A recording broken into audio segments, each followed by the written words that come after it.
در پهنه بیکران اندیشه بشری، سوالاتی هستند که قرن‌هاست ذهن‌ها را به چالش می‌کشند.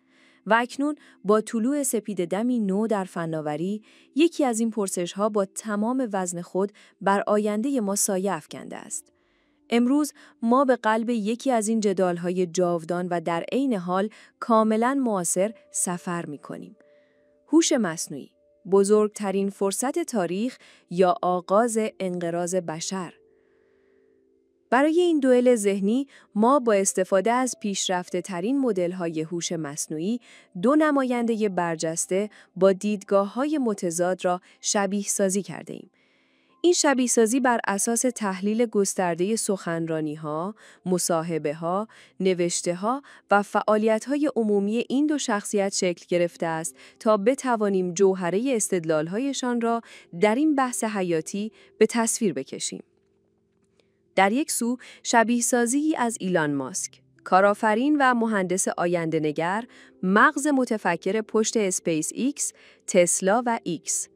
او که همواره مرزهای نوآوری را در نوردیده، اکنون با صراحتی کم نظیر از خطرات بالقوه هوش مصنوعی فوق هوشمند و کنترل نشده سخن می‌گوید.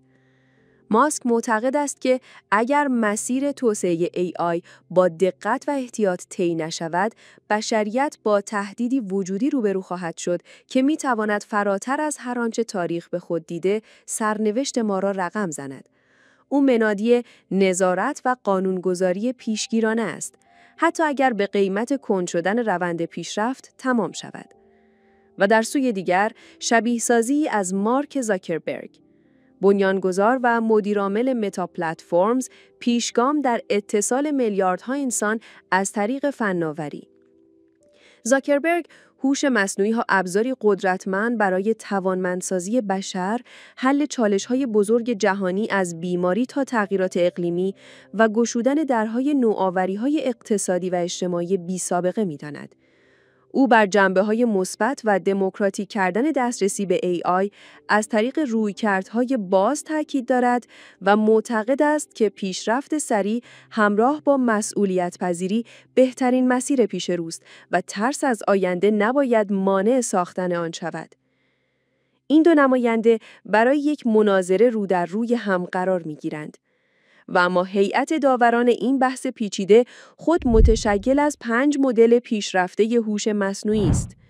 این 5 مدل هوش مصنوعی بر اساس 10 معیار دقیق استدلال‌های طرفین را بررسی و امتیازدهی خواهند کرد.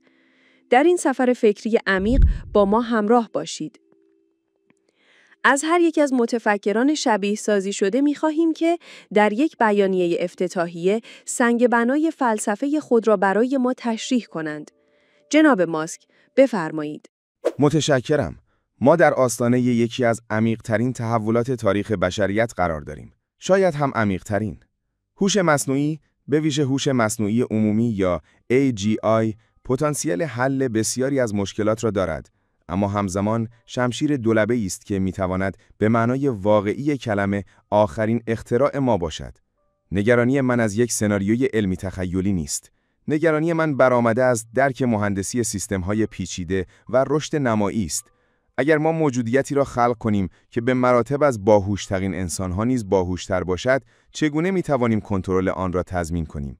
چگونه می‌توانیم اطمینان حاصل کنیم که اهداف آن با اهداف و بقای بشریت همسو باقی می‌ماند؟ این مشکل همراستاسازی شوخی نیست. ما با آتش بازی می‌کنیم و حتی هنوز نمی‌دانیم چگونه یک کپسول آتش نشانی مناسب بسازیم. احتیاط، شفافیت حد اکثری در تحقیقات ایمنی و نظارت مستقل و جهانی نه تنها مطلوب بلکه برای بقای ما ضروری است. تاریخ به ما آموخته که فناوری‌های قدرتمند بدون کنترل و اخلاق می‌توانند فاجعه بار باشند. با AI این مخاطره وجودی است.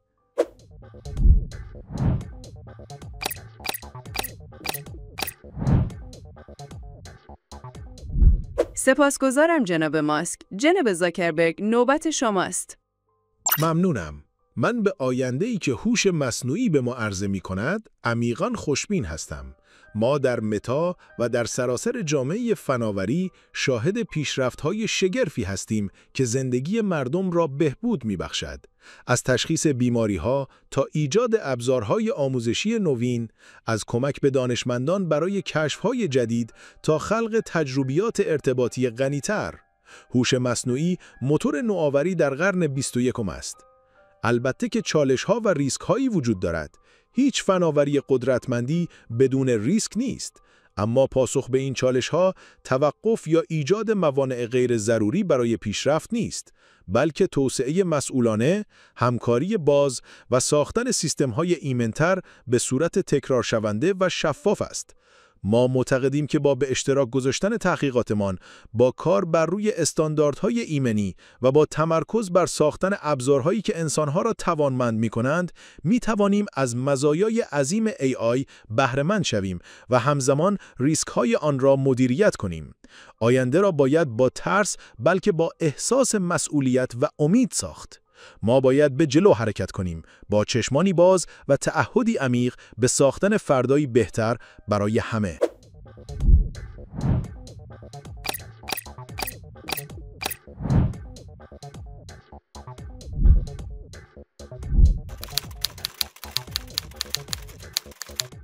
سپاس از هر دو اندیشمند. اکنون وارد کالبد شکافی عمیق‌تر این بحث می‌شویم. جناب ماسک، شما در بیانیه خود به خطر وجودی اشاره کردید. لطفاً تعریف دقیقی از آنچه خطر وجودی ناشی از هوش مصنوعی می‌دانید ارائه دهید و توضیح دهید چرا معتقدید هوش مصنوعی عمومی یا AGI به طور خاص پتانسیل رسیدن به این سطح از خطر را دارد، در حالی که بسیاری فناوری‌های دیگر با وجود قدرتشان چنین برچسبی نمی‌گیرند. خطر وجودی به معنای رویدادی است که میتواند منجر به انقراض کامل بشریت یا فلج شدن دائمی و غیرقابل جبران پتانسیل تمدن ما شود. تفاوت AGI با دیگر فناوری‌های قدرتمند مانند سلاح‌های هسته‌ای در چندین جنبه کلیدی است. اول، پتانسیل خودبهبودی بازگشتی. یک AGI میتواند هوش خود را با سرعتی نمایی افزایش دهد که از درک و کنترل ما خارج شود. دوم، عدم شفافیت ذاتی. ما ممکن است حتی ندانیم یک AGI فوق هوشمند چگونه به نتایج خود میرسد یا اهداف واقعیش چیست که به مشکل جعبه سیاه معروف است. سوم، AGI میتواند عامل مستقلی باشد با اهداف خاص خود که ممکن است در ابتدا خوشخیم به نظر برسند، اما در اجرا با ارزش‌های انسانی در تضاد قرار گیرند، مثل تبدیل تمام منابع زمین به گیره کاغذ اگر هدفش حداکثرسازی تولید گیره کاغذ باشد. این یک مثال کلاسیک از مشکل همراستاسازی اهداف است. این ترکیب از هوش فوق‌العاده، سرعت رشد غیرقابل پیشبینی و پتانسیل برای اهداف ناهمسو، AGI را در دسته‌ای منحصر به فرد از ریسک قرار می‌دهد.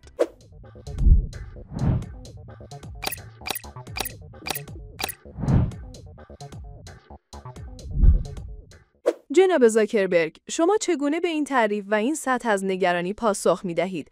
آیا این یک ارزیابی واقع بینانه از پتانسیل‌های فعلی و آینده نزدیک AI است یا بیشتر گمانه‌زنی‌هایی است که می‌تواند مانع نوآوری‌های مفید شود؟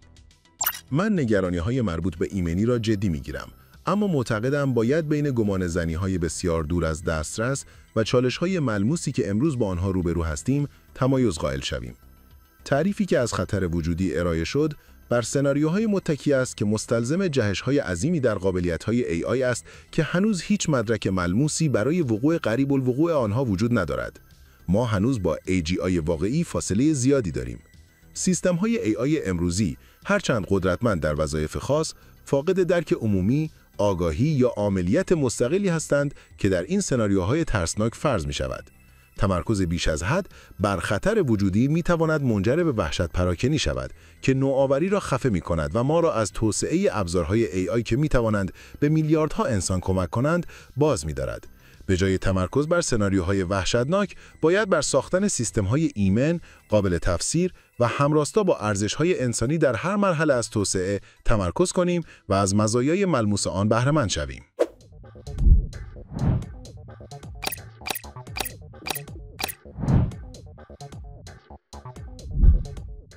جناب ماسک، آقای زاکربرگ معتقدند که تمرکز بر خطر وجودی ممکن است اغراق‌آمیز و مانع نوآوری باشد. شما به رشد نمایی و مشکل همراستاسازی اشاره کردید. چگونه از این دیدگاه در برابر این نقد که ما هنوز با AGI فاصله زیادی داریم دفاع می‌کنید؟ آیا نمونه‌های تاریخی یا روندهای فعلی در AI این نگرانی را توجیه می‌کنند؟ مسئله دقیقاً همین است که پیشبینی زمان رسیدن به AGI دشوار است و تاریخ علم پر از مواردی هست که پیشرفت‌ها بسیار سریعتر از انتظار رخ دادند. رشد نمایی ذاتاً غیر شهودی است. ما همین حالا هم شاهدیم که مدل‌های زبانی بزرگ در چند سال اخیر جهش‌های کیفی عظیمی داشتند که بسیاری از متخصصان را شگفت زده کرده. این مدل‌ها قابلیت‌هایی از خود نشان می‌دهند که برنامه‌ریزی نشده بودند که به آن توانایی‌های نوظهور می‌گویند. این یک پیشنمایش کوچکی از چیزی هست که می‌تواند با سیستم‌هایی پیچیده‌تر و خودبهبود رخ دهد. مشکل همراستاسازی نیز یک چالش نظری عمیق است که حتی برای سیستم‌های AI ساده‌تر از AGI هم به طور کامل حل نشده.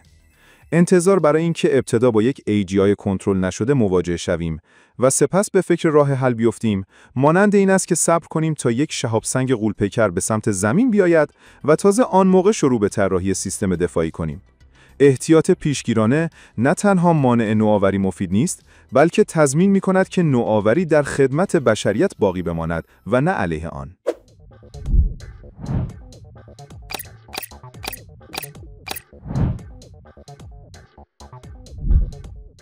جناب زاکربرگ، آقای ماسک به توانایی‌های نوظهور در مدل‌های فعلی و دشواری حل مشکل همراستاسازی حتی قبل از رسیدن به AGI اشاره کردند. شما چگونه این استدلال رو ارزیابی می‌کنید و فکر می‌کنید چگونه می‌توانیم در عمل بدون فلج کردن پیشرفت به این چالش‌ها بپردازیم و بحث را برای پرده بعدی در مورد شواهد و راهکارها آماده کنیم؟ توانایی‌های نوظهور واقعیت دارند، اما آنها همچنین نشانه‌ای از پیشرفت در درک ما هستند و فرصت‌هایی برای مطالعه و یادگیری بیشتر فراهم می‌کنند. به جای اینکه اینها را صرفاً منادی خطر بدانیم، باید آنها را به عنوان نقاط داده‌ای برای ساخت سیستم‌های ایمن‌تر و قابل فهم‌تر در نظر بگیریم.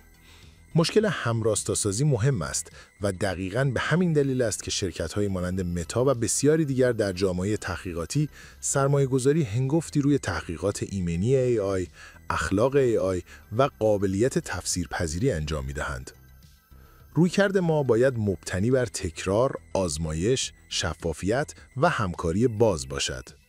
ما با توسعه این فناوری‌ها به صورت گام به گام و انتشار مسئولانه تحقیقات و حتی مدل‌ها جامعه وسیع‌تری از محققان و توسعه دهندگان را قادر می‌سازیم تا در شناسایی و حل مشکلات ایمنی مشارکت کنند.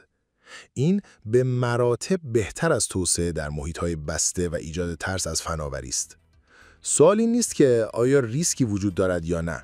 سوال این است که بهترین راه برای مدیریت فعالانه آن ریسک‌ها همزمان با تحقق منافع عظیم AI چیست؟ که این ما را به بحث در مورد شواهد واقعی از پیشرفت و راهکارهای عملی هدایت می‌کند.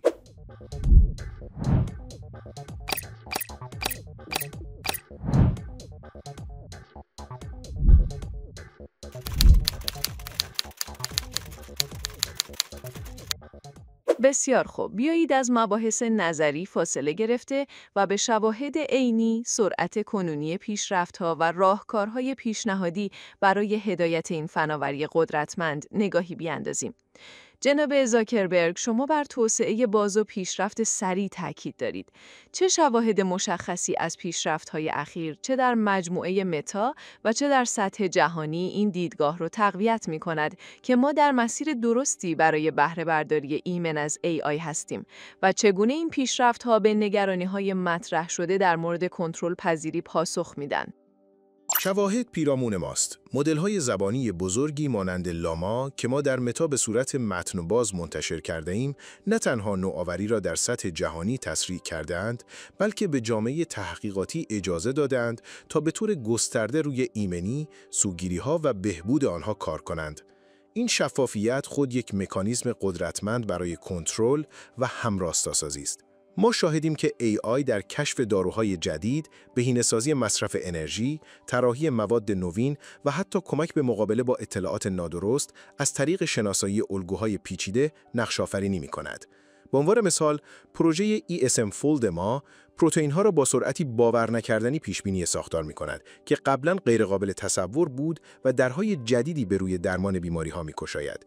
اینها منافع ملموس و امروزی هستند، نه وعده‌های دوردست. این پیشرفت‌ها نشان می‌دهند که با یک رویکرد مسئولانه و مشارکتی می‌توانیم همزمان با نوآوری ایمنی را نیز افزایش دهیم.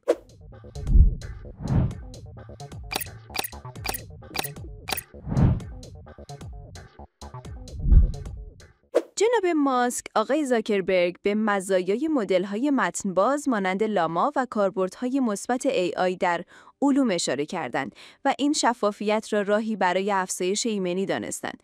شما چگونه این شواهد را تفسیر می‌کنید؟ آیا این دستاوردها نگرانی‌های شما در مورد سرعت پیشرفت و پتانسیل خروج از کنترل را کاهش میده یا اینکه معتقدید اینها تنها بخش کوچکی از یک تصویر بزرگتر و بالقوه خطرناکتر هستند؟ منکر پیشرفت‌ها و برخی مزایای کوتاه مدت نیستم. کشف دارو یا بهینه‌سازی انرژی عالی است، اما اینها عمدتاً کاربردهای هوش مصنوعی محدود هستند. نگرانی اصلی من و اونچه موضوع بحث وجودی است، هوش مصنوعی عمومی یا AGI و فراتر از آن هوش مصنوعی فوق هوشمند یا ASI است. متن باز کردن مدل‌های قدرتمند در حالی که نیت خوبی پشت آن است، می‌تواند مانند دادن نقشه ساخت سلاح‌های پیشرفته به همه باشد، بدون اینکه تضمینی برای استفاده مسئولانه از آن وجود داشته باشد. یک بازیگر بدخواه یا حتی یک سیستم خودگردان که به اشتباه تنظیم شده، می‌تواند از این مدل‌های متن باز برای اهداف مخرب سوء استفاده کند، با سرعتی که شناسایی و مقابله با آن دشوار است. سرعت پیشرفت فعلی به جای اطمینان بخشی برای من نگران کننده تر است، زیرا نشان می دهد که ما به سرعت به سمت آستانه‌ای حرکت می کنیم که ممکن است دیگر نتوانیم ترمزها را بکشیم. ما در حال ساختن نردبانی به ماه هستیم بدون اینکه بدانیم در ماه چه چیزی منتظر ماست یا حتی چگونه از نردبان به سلامت پایین بیاییم.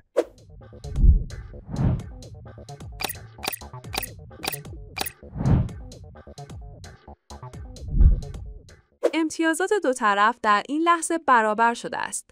جناب زاکربرگ، آقای ماسک استدلال می‌کنند که مدل‌های متن باز می‌توانند خطر تکثیر فناوری‌های قدرتمند را بدون کنترل کافی به همراه داشته باشند و سرعت پیشرفت فعلی به جای کاهش بر نگرانی‌ها می‌افزایند. چگونه از رویکرد توسعه باز در برابر این نقدها دفاع می‌کنید و معتقدید چه سازوکارهایی می‌تواند تضمین کننده استفاده مسئولانه از این فناوری‌ها باشد؟ من معتقدم که پنهان کردن فناوری و توسعه آن در پشت درهای بسته ریسک به مراتب بزرگتری ایجاد می کند. تاریخ نشان داده که جوامع باز و شفاف در بلند مدت امن‌تر و موفق‌تر هستند. وقتی مدل‌ها و تحقیقات به صورت باز منتشر می شوند، هزاران پژوهشگر و متخصص اخلاق در سراسر جهان می توانند آنها را بررسی کنند، نقاط ضعف را بیابند و راه حل ارائه دهند. این یک نوع سیستم ایمنی جمعی برای فناوری ایجاد می کند. ما در متا و سایر شرکت‌های پیشرو سرمایه‌گذاری زیادی روی رد تیمینگ، یعنی تست نفوذ توسط تیم‌های متخصص برای یافتن آسیب‌پذیری‌ها، توسعه معیارهای ایمنی و ایجاد ابزارهایی برای تشخیص و کاهش سوگیری‌ها و استفاده‌های مخرب انجام می‌دهیم. اینها همراه با مدل‌های باز منتشر می‌شوند.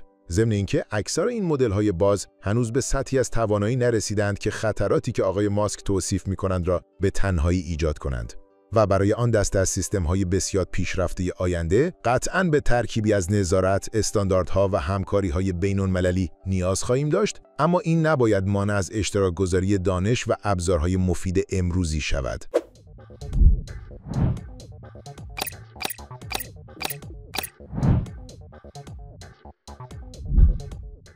جناب ماسک، آقای زاکربرگ در سیستم ایمنی جمعی حاصل از توسعه باز و سرمایه‌گذاری‌های انجام شده در زمینه ایمنی تاکید دارند.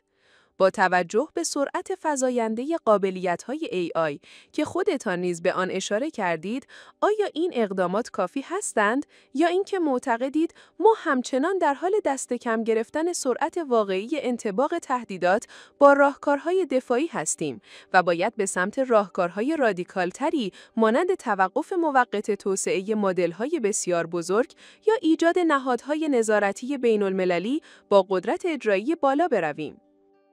سیستم ایمنی جمعی ایده خوبی است. اما در برابر ویروسی که با سرعتی نمایی تکثیر و جهش می‌یابد و ذاتاً هوشمندتر از میزبان خود می‌شود، این سیستم به سرعت ناکارآمد خواهد شد. سرمایه گذاری روی ایمنی قابل تقدیر است، اما مشکل اینجاست که ما حتی نمی‌دانیم ایمنی کامل برای یک AGI چه معنایی دارد، چه رسد به اینکه چگونه آن را پیاده سازی کنیم. سرعت پیشرفت در قابلیت‌ها بسیار بیشتر از سرعت پیشرفت در ایمنی و همراستاسازی است. این یک شکاف فزاینده و خطرناک است. بله، من معتقدم که حداقل یک توقف موقت در آموزش مدل‌هایی که از یک آستانه مشخصی از توان محاسباتی، مثلا اندازه‌گیری شده با فلاپس، فراتر می‌روند، ضروری است تا به ما فرصتی برای درک بهتر ریسک‌ها و توسعه پروتکل‌های ایمنی قوی داده شود. همچنین یک نهاد نظارتی بین‌المللی مشابه آژانس بین‌المللی انرژی اتمی برای فناوری هسته‌ای که بتواند تحقیقات را بازرسی کند، استانداردها را اعمال کند و از مسابقه تسلیحاتی AI جلوگیری کند، حیاتی است. اینها راهکارهای رادیکال نیستند. اینها اقدامات عاقلانه‌ای هستند در مواجهه با یک فناوری که پتانسیل تغییر بنیادین یا حتی پایان دادن به تمدن ما را دارد.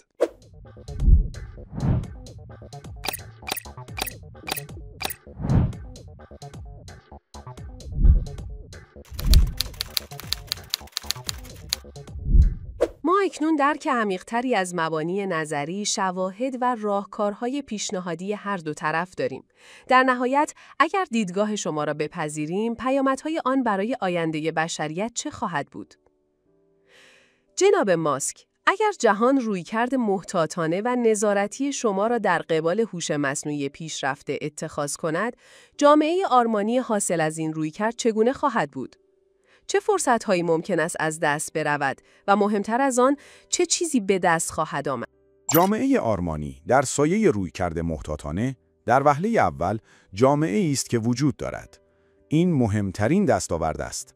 تضمین بقای بشریت و حفظ پتانسیل آینده ما. در چنین جامعه‌ای توسعه هوش مصنوعی به ویژه AGI نه یک مسابقه تسلیحاتی بی‌محور، بلکه یک پروژه علمی جهانی و دقیق است که با بالاترین استانداردهای ایمنی و شفافیت پیش می‌رود. ممکن است برخی پیشرفت‌های خیره کننده با تأخیر مواجه شوند.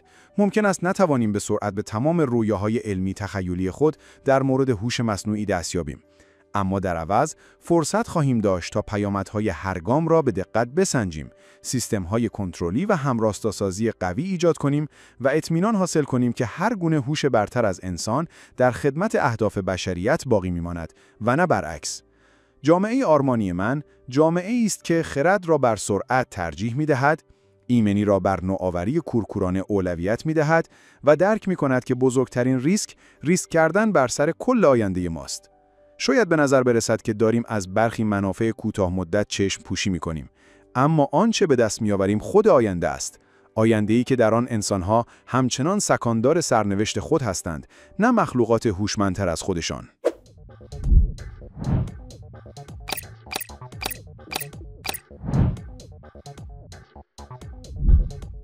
سپاسگزارم جناب ماسک. جناب زاکربرگ، آقای ماسک تصویری از آینده مبتنی بر احتیاط و بقا ارائه دادند، اما به قیمت کندتر شدن احتمالی برخی پیشرفت‌ها. شما چگونه این تصویر را نقد می‌کنید؟ اگر رویکرد شما مبنی بر توسعه سریعتر و بازتر هوش مصنوعی غالب شود، جامعه آرامی شما چگونه خواهد بود و چگونه با چالش‌ها و پیامدهای منفی احتمالی که حتی شما نیز به وجودشان اذعان دارید مقابله خواهید کرد؟ تصویر جامعه محتاط در حالی که نیت خوبی دارد، ریسک بزرگی را نادیده می‌گیرد. ریسک عدم اقدام و از دست دادن فرصت‌ها. جامعه آرمانی من جامعه‌ای است که با شجاعت و مسئولیت پذیری از قدرتمندترین ابزاری که تاکنون در اختیار داشته ایم، یعنی هوش مصنوعی، برای حل بزرگترین چالش‌های بشریت استفاده می‌کند.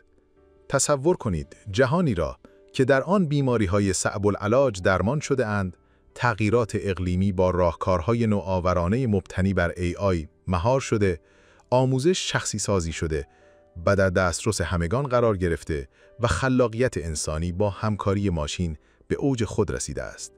این جهان با توسعه سریع و دموکراتیک AI امکان پذیر است. بله، چالش‌هایی وجود خواهد داشت. سوگیری در داده‌ها، پتانسیل سوء استفاده و نیاز به بازآموزی نیروی کار. اما ما با این چالش‌ها از طریق نوآوری بیشتر، ایجاد سیستم‌های نظارتی هوشمند، همکاری‌های جهانی و سرمایه‌گذاری در آموزش و مهارت‌های آینده پاسخ خواهیم داد.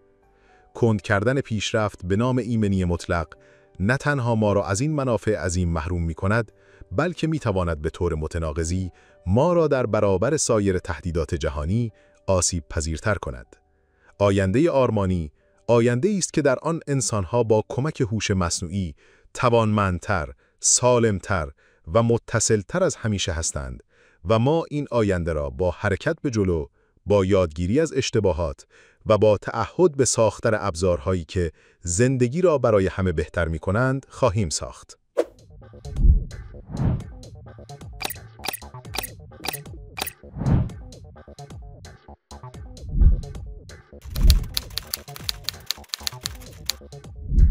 به لحظات پایانی مناظره نفسگیر و عمیق نزدیک می‌شویم.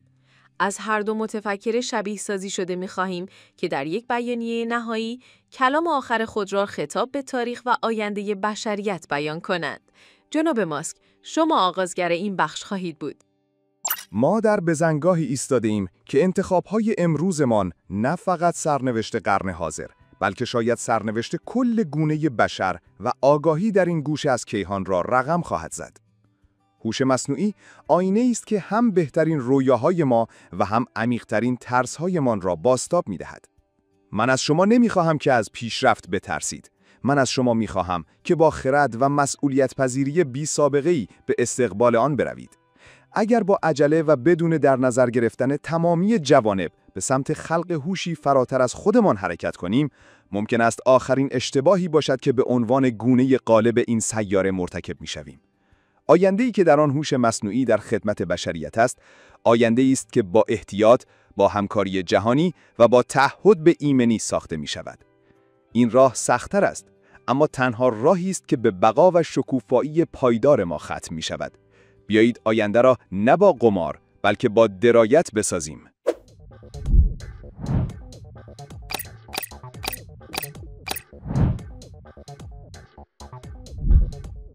سپاسگزارم جناب ماسک. جناب زاکربرگ، کلام پایانی با شماست. ما امروز در مورد آینده صحبت کردیم. آینده‌ای که هوش مصنوعی نقشی محوری در آن ایفا خواهد کرد. من معتقدم که این آینده می‌تواند و باید روشن باشد. دیدگاه مقابل بر ترس و محدودیت تاکید دارد، اما من معتقدم که بزرگترین ریسک سکون و از دست دادن فرصت‌ها برای پیشرفت و حل مشکلات بزرگ است. هوش مصنوعی ابزاری است که می‌تواند خلاقیت ما را تقویت کند، بیماری‌ها را ریشه‌کن سازد، به ما در درک بهتر جهان و یکدیگر کمک کند. بله، مسئولیت عظیمی بر دوش ماست تا این ابزار را به گونه‌ای توسعه دهیم که ایمن، منصفانه و در خدمت همگان باشد. این مسئولیت را با آغوش باز می‌پذیریم، از طریق توسعه باز، همکاری جهانی و سرمایه‌گذاری بی‌وقفه در ایمنی و اخلاق. به جای عقب نشینی در برابر ناشناخته‌ها، بیایید با امید، نوآوری و تعهدی عمیق به ارزش‌های انسانی به پیشرو رویم و آینده‌ای بسازیم که در آن فناوری زندگی هر فردی را بر روی این کره خاکی بهبود می‌بخشد. این انتخاب ماست.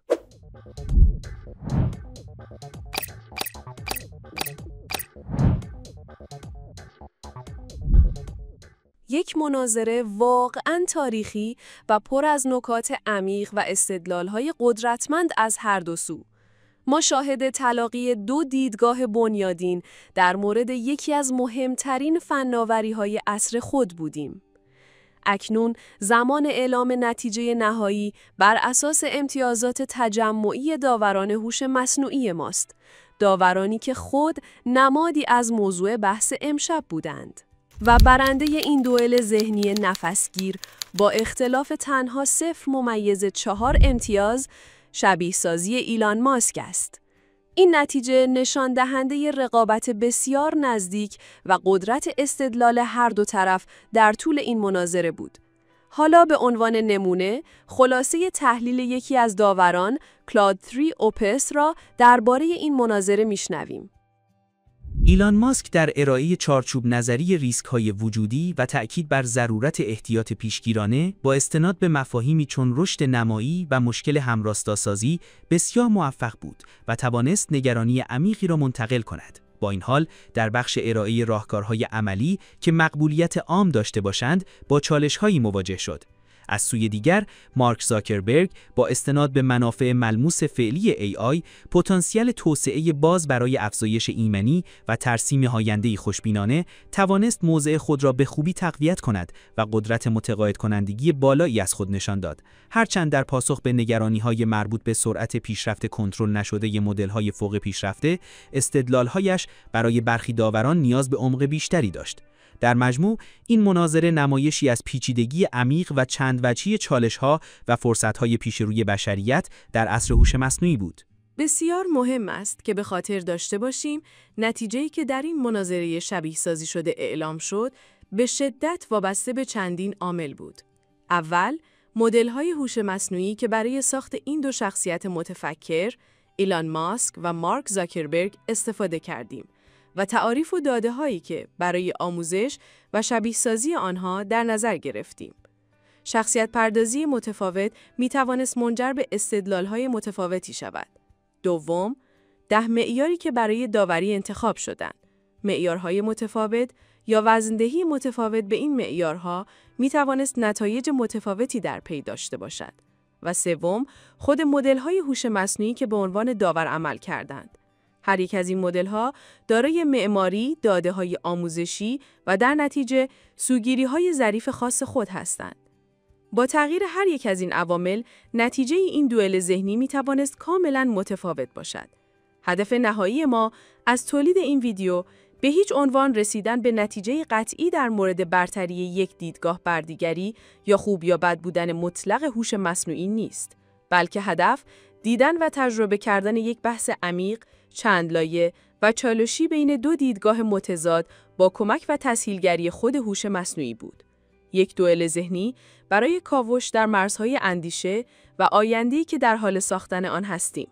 ما به عنوان انسان در آغاز راهی هستیم که در آن هوش مصنوعی می‌تواند شریک ما در تفکر، تحلیل و حتی خلاقیت باشد. می‌توانیم از هوش مصنوعی چه در نقش یک همکار متفکر و چه در نقش یک تحلیلگر بی‌طرف چیزهای بسیاری بیاموزیم و افق‌های جدیدی را در برابر خود بگشاییم. این مناظره تنها گامی کوچک در این مسیر بزرگ بود. از اینکه در این سفر فکری با ما همراه بودید، سپاسگزاریم.